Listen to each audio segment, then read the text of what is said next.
What is up, everybody? It's been a long time since I've done a voiceover, but if you want this shake, then just follow what I do. It is so easy.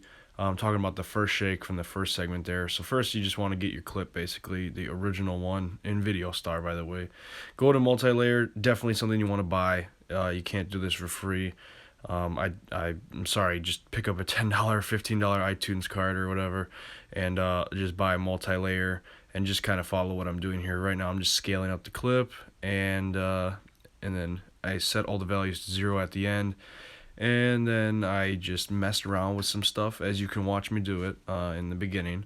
And I'm also making sure to go in between the keyframes and select the easing mode. And that is what really brings this effect to life. And here, you're just moving the screen around in different ways. You only need to do 2 keyframes for this shake. It's super easy. So I just go and put it right about there. Just something super simple.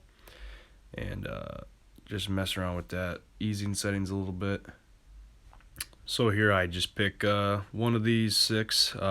These are the ones that are the best I noticed for the shake. The middle one is good for shorter segments, and I realized that a little too late.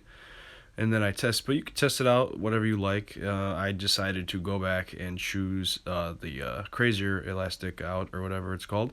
And as you can see, it looks pretty good, but in order to make this effect really look nice, we have to go to the color options here, and we have to scroll over to the motion blur tracking blur shake. That is a paid effect. However, it is like my most highly recommended effect to buy in this app besides multi-layer. And these two will just really make your videos look a lot better. Your edits will look a lot more clean. And then I'm just going to share the preset. I just name it randomly, but you should name it Shake or whatever you want to name it, just so you can easily find it. Saves you time in the future. But yeah, this effect is all done after this. You can just do different iterations of it, change up the starting position a little bit, and then you're done. It's really simple and easy to do. So yeah, thanks for watching. Peace!